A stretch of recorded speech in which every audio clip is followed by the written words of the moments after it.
seem too clunky. Well, welcome everyone to this week's Perfect Connections. So I'm Susan Walker. So why don't we go around real quick, and if everyone would introduce themselves and what school district you're in, and then if there's anything you'd like to share for this week. And I just want to say how glorious it is to see the sun, to see blue skies, to be able to walk without fearing that I'm going to fall on my keister every 3 steps. And it finally feels like maybe spring is on its way. So anyway, and I will go to Greta. Hi, I'm Greta Nelson, and I am a parent educator in Cambridge ISD schools, and I'm excited to be back. It's been a little while, so we have a lot of transitions here with staff this year. So my Fridays are mentoring and coaching and a lot of stuff. So I apologize I've missed, but I don't have anything hot topic today necessarily. But again, with you, I would say the sunshine does a heart well. So appreciate it a lot. Yeah. Carissa. I'm Carissa. I'm parent ed in Mounds View. Yeah, glad to be back. I missed a couple of weeks too with spring break, and good to be back. I don't really have a particularly hot topic today either, I guess. Sarah. Thanks, Carissa. I'm Sarah Hardy, and I'm a parent educator in Rosemont, Epa Valley, Egan, District 196. And I don't really have a big topic today either. And I will go with Cinnamon. Hi, everybody. I'm Cinnamon Tyson. I'm the parent educator from Chisago Lake School. Don't really have anything else. I'm more excited to hear about Sarah's preschool conference stuff because I don't have the option of sitting in on conferences. So. And then I'm Naomi Huso. I'm with Wayzata Public Schools Parent Ed. I am meeting with a parent of a first grader today, and child is waking up at 2 to 3 o'clock in the morning, ready to play and trying to drag mom out of bed. And school is noticing some impulse control things. And so the elementary school reached out to me and asked if I would support the parent, and I'm excited to meet them and learn more about what their needs are. But I've not done a lot of like elementary support. I know we go up to 3rd grade, but my comfort zone is birth to 5 and really more of the baby toddler phase. So I'm going to stretch myself today, and anyone that has advice that's worked with that age group, I'd welcome. It'd be fun. Yeah. Should we continue with that topic, or do you want to go back and we can talk about the parenting in, or the sitting in on assisting the parent conferences in early childhood? Let's go back. Okay. All right, well, let's continue with that. And then, so just before we started, we were chatting a little bit about Sarah's involvement in 196 with the parent conferences in early childhood. And it seemed as though my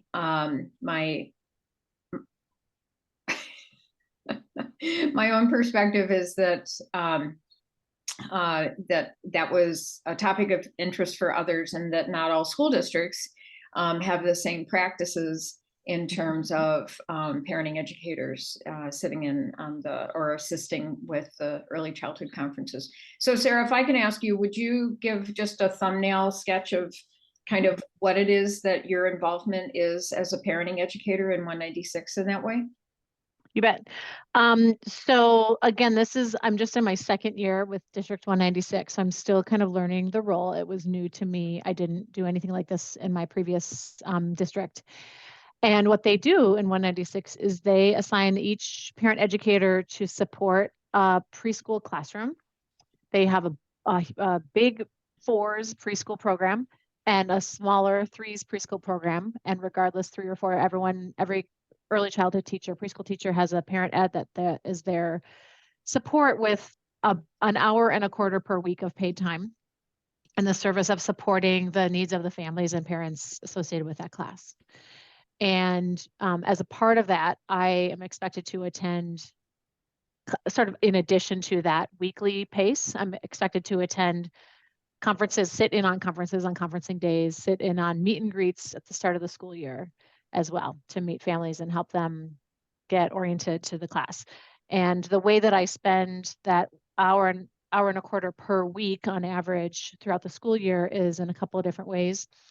It's going to spend time in the classroom, building relationships with the teacher and the teaching. Each preschool teacher has 2 classroom assistants in 196, and learning their systems and the kids' names, and building relationships with everybody in the classroom, and also the key people in the building, like principals and office administrative assistants and that sort of thing. And that comes slowly, as you can imagine, but so it's like that's a weekly thing. And then the other specific thing I do as a part of that role is monthly, when there are not conferences, so not November or February when there are conferences in our district. I am responsible for providing parent education to those parents.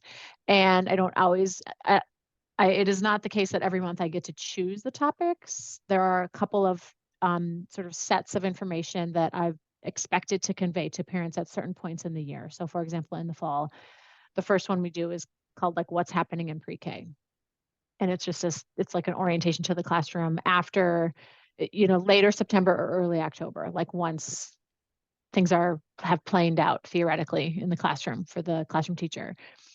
And I do that in cooperation. I schedule that and do that all, prepare that all in cooperation with the classroom teacher, tailoring it to what's going on in the building, what's going on for their classes, and all of that. So because I started doing this kind of role last year, it was definitely still COVID modified. So whenever we had parents at school, so the classic form is like the preschool parents come in for an ECFE kind of day, like once a month or 5 times a school year. And they see the classroom, their kids get to show them around their classroom, and then I would pull the parents out for some parenting time. But because of COVID, my first experience with this role actually was modified. And every time parents came to school, we would be outside walking, hiking, nature walking, that sort of thing. And then I would convey the parent ed curriculum to them in a different way, either via Seesaw or via a Zoom, or like a synchronous Zoom, or a Zoom that I recorded and then sent out with slides and whatnot.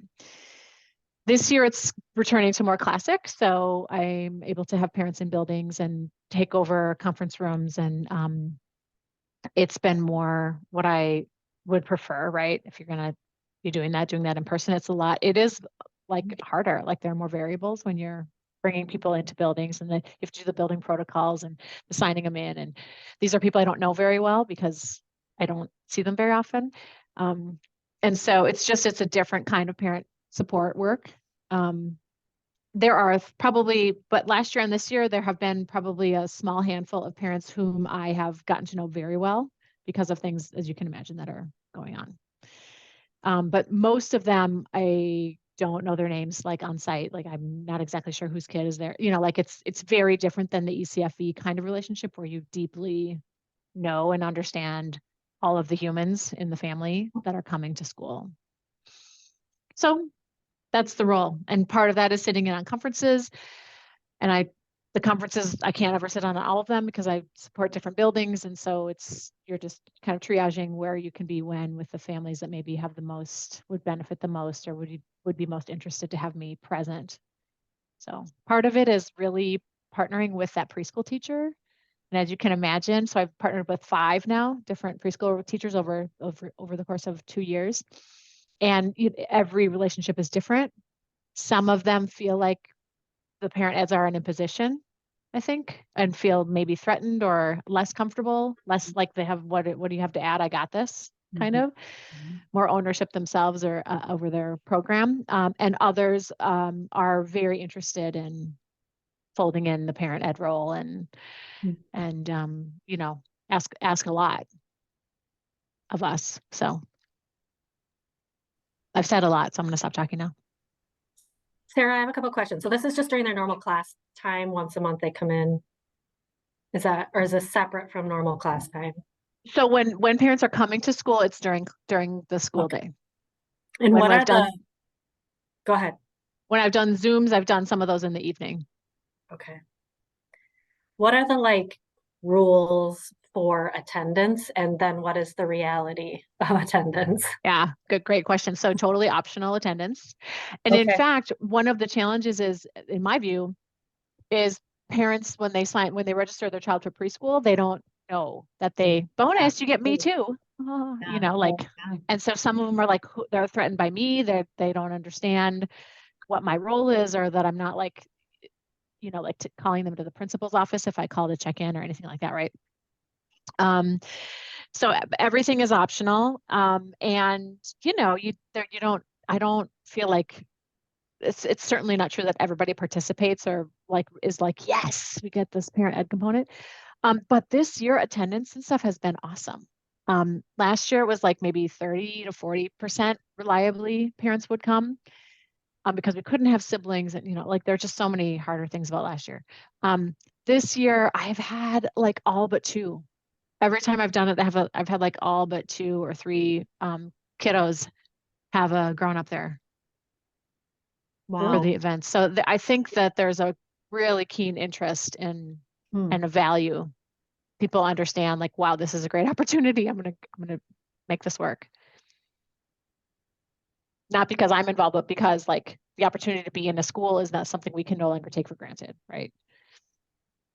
We were just talking about that at yesterday, the idea of how do we get our parents back in the building? Because we have here gone to drop off outside and pick up Yeah. outside. And there is something about being in the space together that the parents aren't getting anymore. At least, well, they do it those the random times, right? The conference time in the beginning, once you know. And I think that's a fabulous. We just proposed to us. I said, well, how can we get parents in here again? Maybe something like this Yeah. would be something we should consider.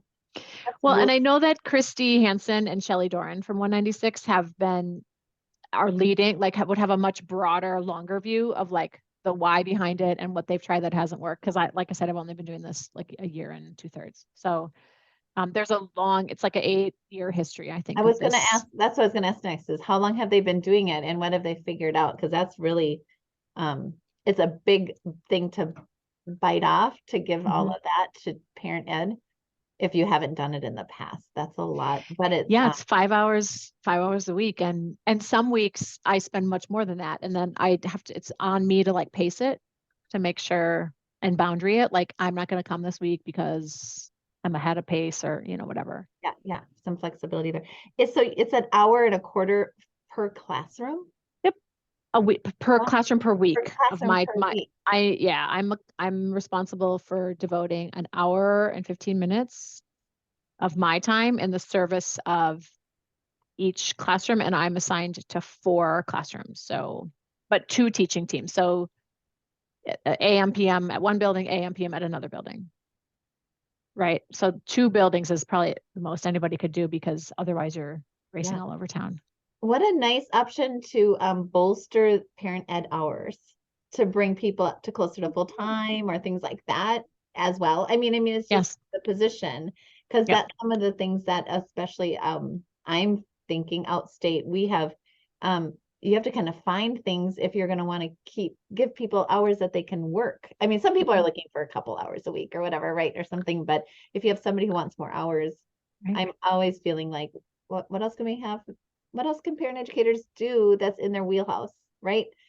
This sounds like something to, yeah. We Find call something in the afternoon a little bit too. Like our mornings Yes. are always so busy. And then what do we do with our afternoons? Yeah. So I have a little bit of something. We call it family engagement, which is, you know, there's a lot of things that fall under that label, but in our district, that's what it's called. Thank you for that term because that's a great, engagement. That rings true for a lot of community planning, or, or needs assessments and stuff like that. That's awesome. Are you doing like one-on-one sometimes if families have questions or whatever? Okay. Do teachers bring those to you or are families asking you during those monthly things or both or? I've had it both ways.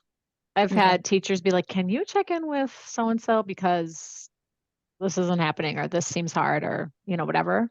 Or she asked me about why he won't poop on the toilet, and that, we're talking about 4-year-old, So I'm like, that's right in the pocket for me to call and be like, hey. Nice. But also I try to publicize that I'm available and that people can ask me about their preschool student or any of their children. Okay. And any of their family's dynamics that are going on. How do you do that? Well, I do a letter of introduction at the meet and greets. So a hard copy letter, and then I follow that. I can build the email lists, and I get on Seesaw, and I try to get myself out there. And then one thing I listened to, was it the Menafee Fall Conference where they were talking about family engagement and collaboration? Is that it? The person who spoke from Minneapolis. So Minneapolis has something similar going on. And she was saying it's hard to know and feel known by all of the souls you're sort of supposed to be available to, right? And no. One of the things that she does every time, and she coached her teachers every time, or parent eds every time they go into the preschool classroom, just pick 1 or 2 kids to have an interaction with that you then report back to the parents about. Like, hey, I saw Wyatt today. He was so excited to tell me about the dinosaur on his t-shirt.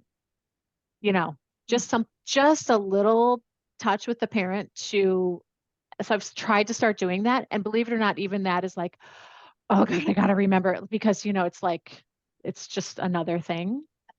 And also I have this weird reservation. I don't think it's weird. So one of the roles that is helpful for teachers is for me to do Seesaw pictures in this role, which I do using my phone in the classroom. So often when I'm in the classroom, at least part of the time I have my phone out and I'm like taking pictures of the kids and what they're doing. And so then I also will message parents through Seesaw because it's there. But then I feel like I'm on my phone the whole time when I'm in the classroom, and that, like, what am I doing in front of 4-year-olds, being so phone focused. So I have a little personal discomfort around that, but Seesaw is just a great tool. And parents love the real-time pictures. I also did a survey this year. This is actually my student leadership, or my QComp, my professional development stuff this year, was all of us together in our PLCR asking, what do parents need? So my take on that question was to survey my family engagement, my preschool parents, to find out what is helpful to you from a parent educator in this role.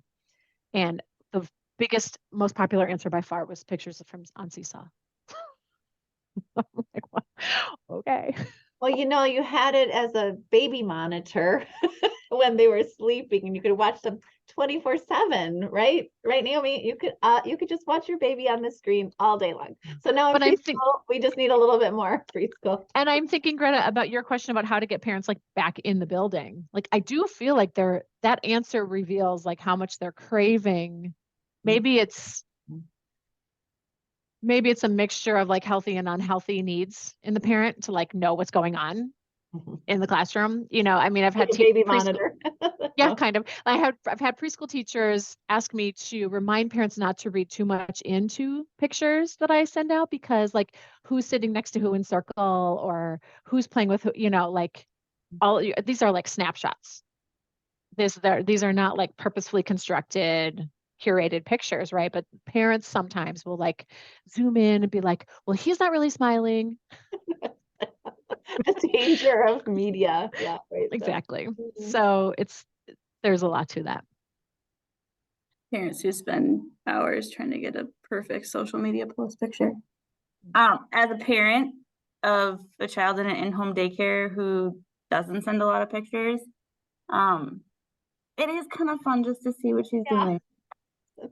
It is. And I am the mom who stares at the monitor, and yes, there is a lot to it. But I don't get many, but I will say I got like 3 today, which is the most I've gotten in like 2 months. And I was like, oh my gosh, she's helping clean up. She's clapping with her friends. Yeah. She's interacting. I don't know. It's fun. Yeah. I had 2 grandmas come to my baby class before spring break because parents were out of town.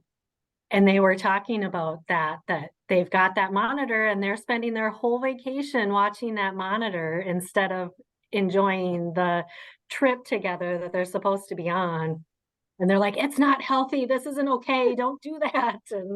And then one grandma too, she's like, he started crying. So I was getting dressed. So I just went and grabbed him, but I didn't have a shirt on yet. And then I remembered the monitor was there. And it's like, oh my God. We intentionally do not have a Wi-Fi monitor for that reason.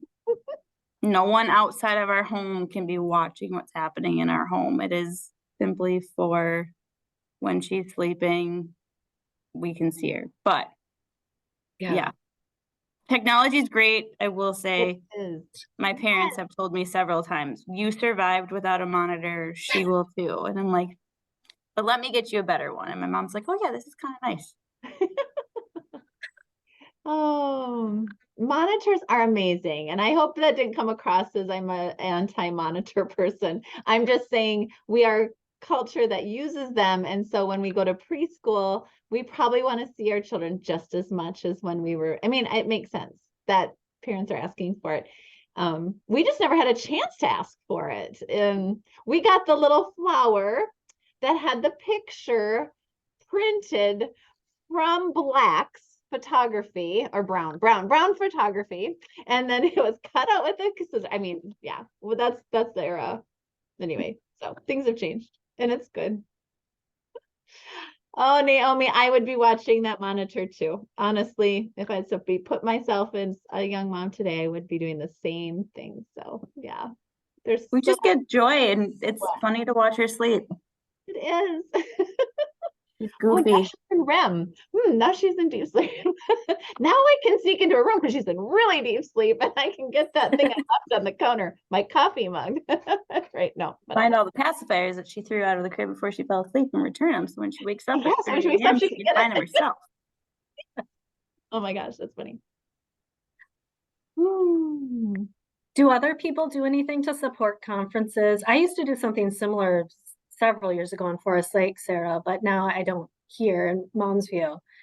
But I am supposed to like be there on conference nights. It's kind of weird, but I'm not like assigned to sit in on conferences. So I've kind of, and I haven't had a lot of direction, but so what I've ended up doing is sort of set up a table at the entrance with a couple of handouts depending on the time of year, and just sort of been available, let teachers know I'm there so they can send parents to me if they have questions. Or, but again, these aren't families I have any kind of relationship with in any way. I don't feel it's like overly successful, but it's something to do. So does anybody else support conferences in any other ways? Since doing the pyramid model, we just simply, oh, there's the backpack handouts you can send out to families. That's our answer. It's really, yeah, no, we don't have anything at the current time, but I like Sarah's information. And I might, yeah, we don't, sorry. No. Okay. Cinnamon, you guys don't either, right? No. So my question is about, and maybe Sarah, you mentioned this too, but are these, so these parents are not ECFE parents. These are parents whose children are in preschool, right? But they're not ECFE parents, right? Some of them are or have been, but that's not the class they're signed up for without. That's not the reason I'm touching them, like not touching them, obviously. Could you say that a little louder? No, that was weird. And Carissa, the parents you're talking about too, those are not ECFE parents, right? Right. Mostly three. Well, 3s and 4s preschool. Okay. Because I wonder sometimes if the parents even know what a parenting educator does or can do. Right. Oh, all the time questions. What is it you do? Or I could do that. They're like, what? Yeah, no, I don't. Well, and there can be some discomfort there, especially for all parents. It, like I said, it feels like they're getting called to the carpet on something, or like, what did I do wrong? Or, and like, if I do call a parent and I haven't told them I'm calling, I always try to email ahead, like, hey, I'm going to give you a call on Tuesday if that works for you. You know, I'd love to follow up on what we talked about in conferences or whatever. Then I know that my caller ID tells them I'm a caller from school. Yes. So already I feel like their anxiety's tweaked a little because they're like, oh God, it's school, I got to answer.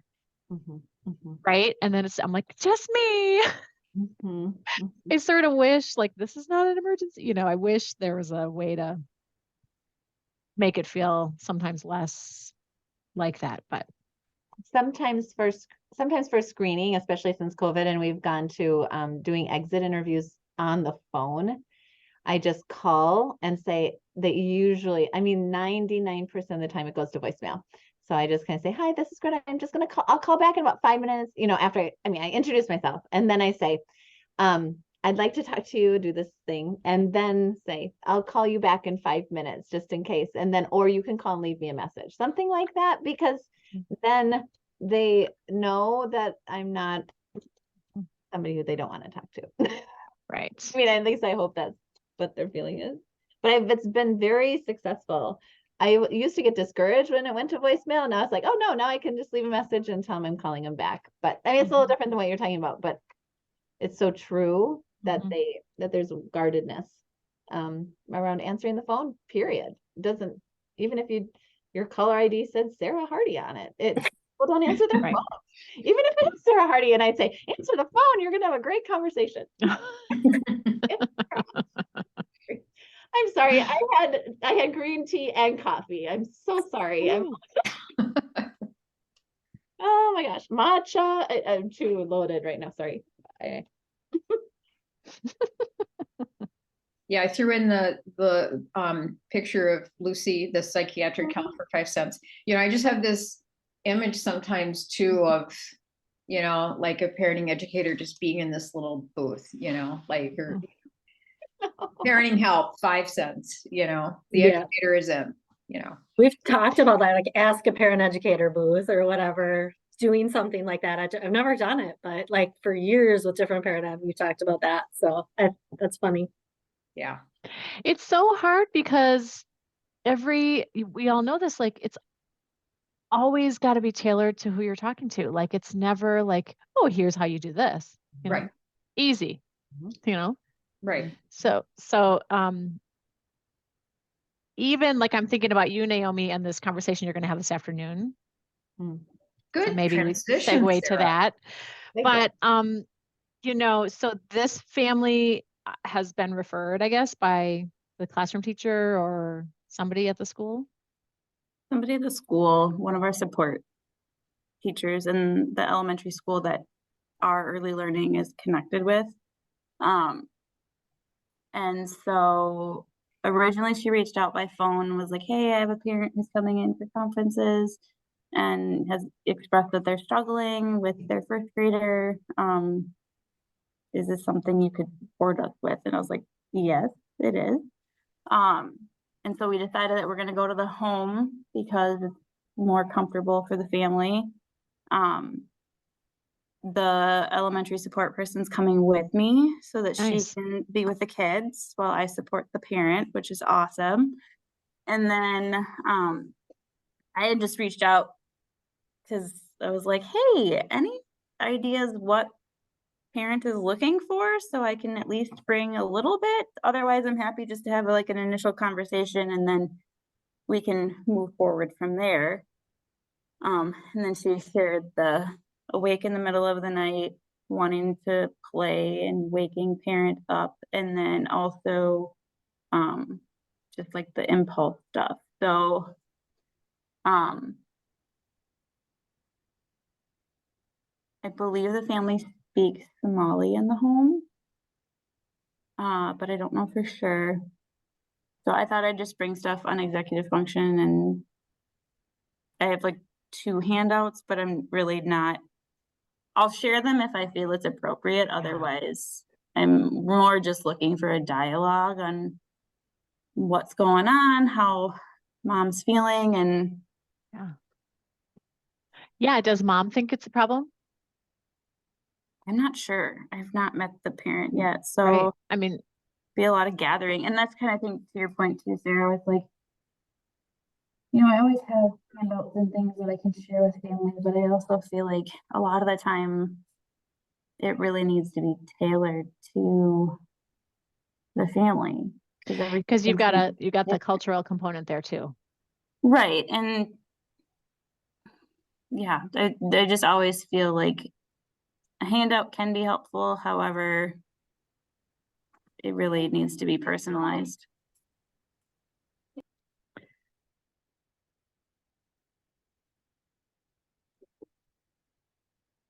You have stuff in Somali, Naomi, or 'cause that's not really a language that's written so much, right? Or do you know that she reads?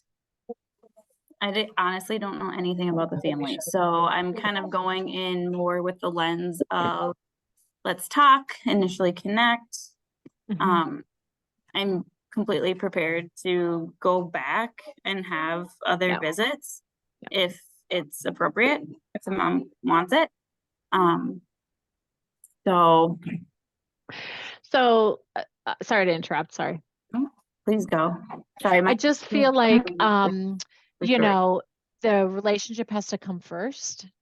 And it's a bit of a minefield, because it sniffs like the first grade adults think that there's something going on both organically with the child, maybe with this, I'm talking about the impulse control comments, and then also are judging or having questions about parenting and limit setting and all of that.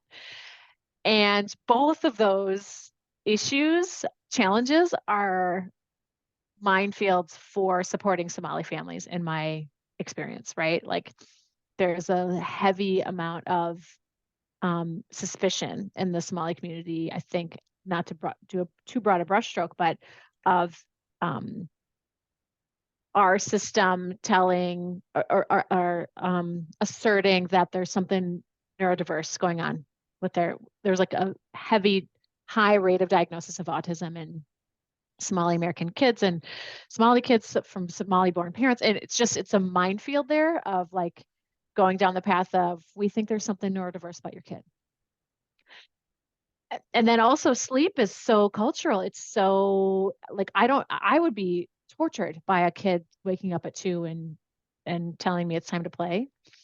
But I also don't know where that child sleeps and what time that child goes to bed and what is normal for that family. And like, you're just on a discovery mission, Naomi, today. Like nothing is going to get solved today. And that's exactly. And that's kind of how I always go into it. And I mean, I work with a lot of Somali families and I have through my whole career. And I always, every family I walk in and I'm just like, tell me more about this. Of course. Personally, the topic of sleep is just one of those topics that every time it comes up, I just want to hit my head against a wall because I'm just like, oh, this is not like a quick fix. My boss and I were talking about this the other day where like a lot of parents right now are like, I would like the solution packet of like, I just need the quick little fix of how to make this go better. And I'm like, oh, it's parenting. That's not how this works. There isn't a fix it button. So, or like the easy fix it button, I should say. So I feel like with sleep, I'm always like, well, like you said, there's so many layers to sleep. I'm just really curious what mom wants from this discussion. I've been told she's excited, which, yeah. I don't know. It seems like initially you kind of said, I haven't worked with this age. I think everything that you do is good for this.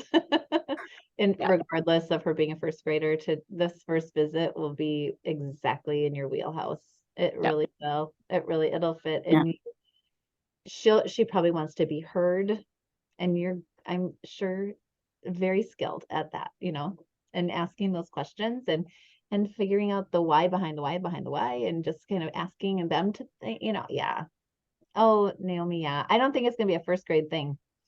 I think it's gonna be Yeah, As long as we're not talking about first graders in the classroom, we're good. there it is. And that's not your job to talk about first graders in the classroom, No. to find out where this parent's at, right? And where do they think their child's at?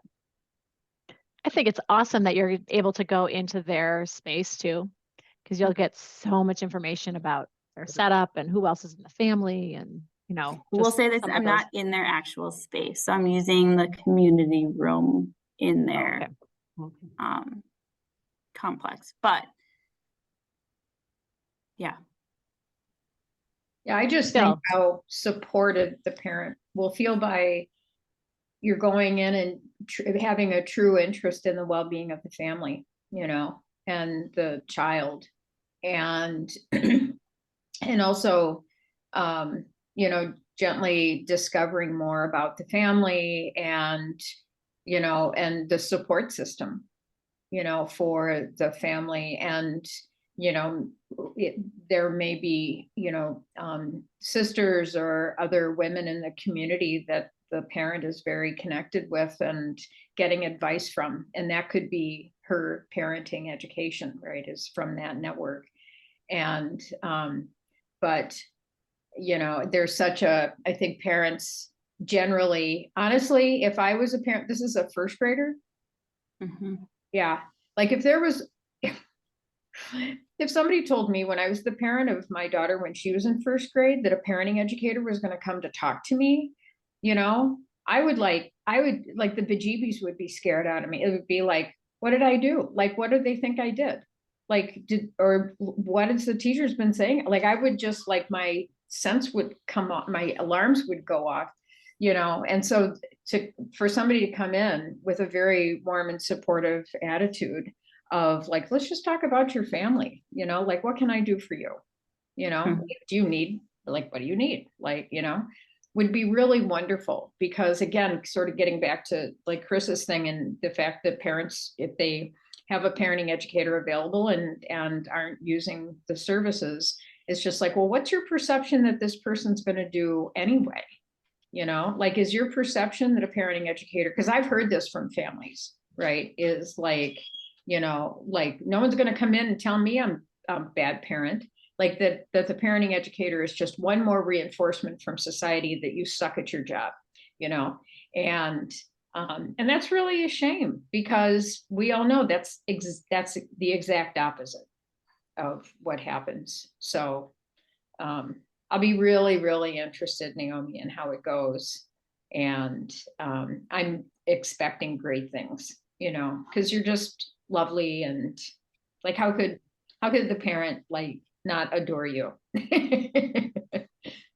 Well, also too, I mean, my goal is always like, as a few of you said, like what can I do to support you in your parenting? I often will get questions, even in class. A parent the other day asked me, well, what's the recommendation on blah, blah, blah, blah, blah. And I was like, what are you looking for? This is a parent that I feel comfortable saying this. I'm like, are you looking for confirmation that you're doing it right? Or are you looking for an alternative to what you're doing? Oh, she asked me about toys in the crib.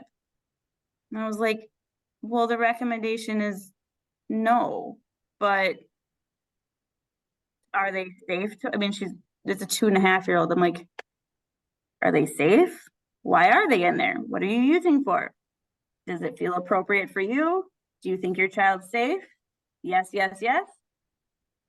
Then the toys are in the crib. My job is not to tell you to take the toys out of the crib. Now, if you want the recommendation, take the toys out of the crib. But if it's working for you, you're the one in your house. You're the one parenting your child. Like, my job is to support you, but it sounds like you just want confirmation that it's okay. So sometimes I'm like, what are you looking for? Well, and in this case, is she looking for something where she told this is something that should happen? I would ask that question. Do you know that? Did she ask for some support or was she told she needed some support? I'm unclear. on that. Okay. I want to believe that she asked for information and the person that she's working with, like, figured out that we have parenting educators and was like, oh, here you go. This is someone that can talk to you. But I don't know that for sure. So I'm definitely going in with the lens of really trying to get to the root of how can I support you, and am I someone that you would like support from? Because if I'm not someone she wants support from, then I don't want her to feel like This is she not needs to talk prescribed. to me. Yeah, it's not being prescribed. She The doesn't. other, yeah, so the other thought I'm having is like in terms of setting expectations, like level setting with that teacher. Because I imagine what happened was they had a conference, there's some challenges in the classroom. The mom's like, I don't even know where to start with this kid. They're up at 2 a.m. And the teacher's like, I don't know what to say to you. And we have, like maybe there are resources I could find. And then this has happened to me in the family engagement role sometimes, rarely, but sometimes I feel like the teacher's ask is, can you just fix this parent? Like, can you just tell this parent to always pack why is that parent not remembering the snow pants? Or snow pants, yeah. Can you just fix it? Right. And nope, it turns out I'm not going to be living with them to make sure the snow pants get it, and there's so much more beyond like the snow pants not getting in the backpack. Right. Yeah. So level setting, Naomi, you level setting with that teacher, whoever is the reason you're like, whoever's idea it was to bring you in. Like, this is not a quick fix, and this is a relationship-based long-term thing. And P.S., by the time they're 6 or 7 in first grade, that's 7 years of patterns and relationship and, habits and all of it that you're not going to peel back in an hour and a half. 1 hour. Yeah, an hour. 1 hour, because I have You're to going to go go pick my long. I daughter bet from you're going daycare. long. I think you're going long. Right. It's just not a realistic expectation. So when I've worked with parents of older kids, that's one of the things that's challenging is you are up, if things are, and there's so much history behind the current pattern that it's hard. So much, it's not easy, but I think it's easier when you have a 2-year-old or a 9-month-old to be like, start now. Think about this now. Yeah. Sarah, that is one of the responses I give to people when they say, why don't we have parent ed for teenagers? Why don't we have parent ed for middle schoolers? I'm like, it's a different ballgame. It just really is. I mean, to get a group of parents together with teenagers, do you know how diverse those experiences to speak to there's certain things, yes, we can speak to, right? Developmentally, we know child development, and typically this is it, but you have all what you just what you said perfectly. All of that, we can't do that in an hour. Yeah, I've done it, Greta. So I do know, like, well, it's like, it's challenging, right? Because well, it's challenging for a number of reasons, but that's one of the very big ones. One of the reasons, yeah. It is trickier. It's different. It's different. You would hope though, if you started it, like we're starting it at ECFE, that they would just keep following you through. So then maybe it would be a better transition, but like a longitudinal study, a longitudinal period. Right. Yeah. Naomi, I was going to ask you quick, so we are in the school building, and I think like our kindergarten and first grade teachers have no idea what we do. Like, they don't get it. They would never come to us for advice or whatever about, well, what do I do with this first grader who's, whatever. So how did you get connected? Because I think it's wonderful. So my job is parent ed. I teach ECFE classes, and I'm part of the outreach team. And we take ECFE into apartment complexes and do other things. And we've partnered with some of the specialists within our elementary school that's connected to us. And we've worked with them off and on throughout the last few years. So I think this particular person knows like of the outreach team and knows that we've been in this apartment complex in the past and done things for families. So I think it's kind of a niche thing, but we have 9 elementary schools, and I would say the majority of those schools don't know that we're here. Our ECFE classroom just happens to be on the elementary side of the building and not the early learning side of the building, which was a fluke in the plans.